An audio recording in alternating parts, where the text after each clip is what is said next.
the type to roll my eyes at urban legends and tall tales. But what I experienced 2 years ago in the depths of the Amazon rainforest has haunted me ever since, leaving me with questions I can't answer and a fear I can't shake. It all started when I joined an expedition with a group of ecologists and biologists. The trip's purpose was to study biodiversity in one of the most remote and least explored areas of the Amazon. I wasn't a scientist, but as a freelance photographer, I was hired to document the journey.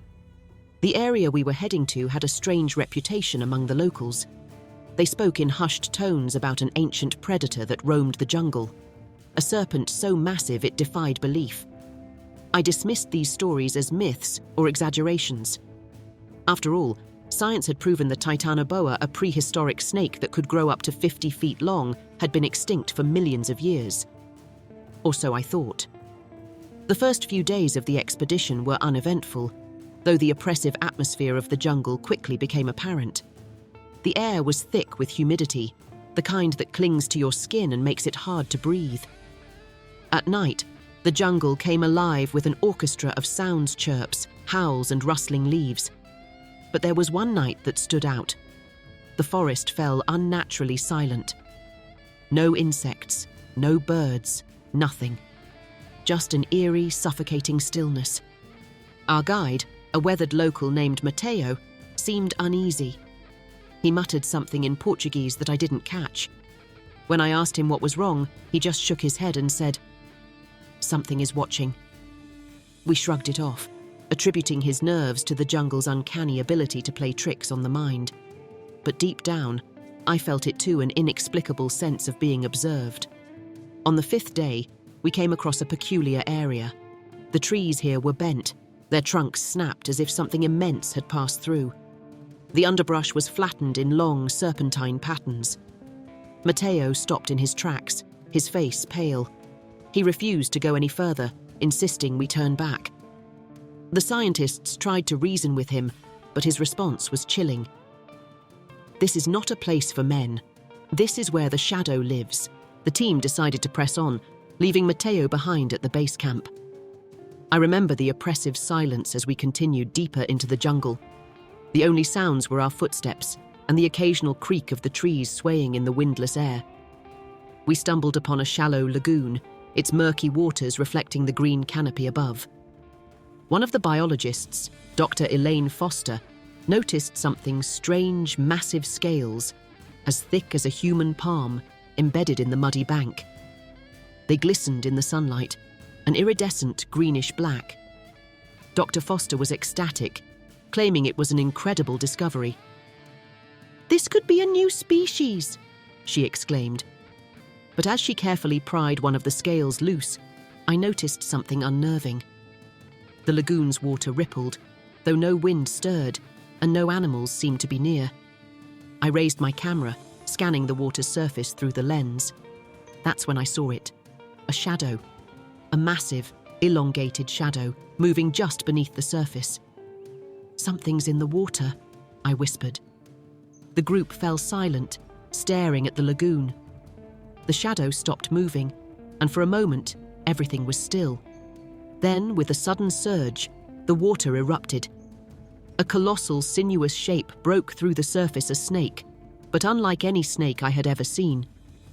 It was enormous, its body thicker than a tree trunk, its scales glinting like dark armor. Its head alone was the size of a small car, and its golden eyes glared at us with an intelligence that froze me in place. Pandemonium erupted. Dr. Foster screamed as the creature lunged forward, its jaws snapping shut just inches from her. We scrambled backward, tripping over ourselves as we tried to retreat. The snake didn't pursue immediately. It seemed to watch us, almost calculating. Then, with a terrifying speed that defied its size, it disappeared back into the water. We ran. I don't remember much of the escape, just the sheer, primal terror that drove us to keep moving. The jungle seemed to conspire against us, its roots and vines snagging our feet, its dense foliage obscuring our path. We eventually made it back to camp, where we found Mateo waiting. He took one look at us and knew. "I warned you," he said grimly. The next morning we decided to leave. No one argued. The scientists were shaken, and I could tell they were already trying to rationalize what we'd seen. Dr. Foster claimed it was likely an oversized anaconda, though her voice lacked conviction. I knew better. That was no anaconda. It was something ancient, something that shouldn't exist, but does. We didn't talk much during the journey back to civilization.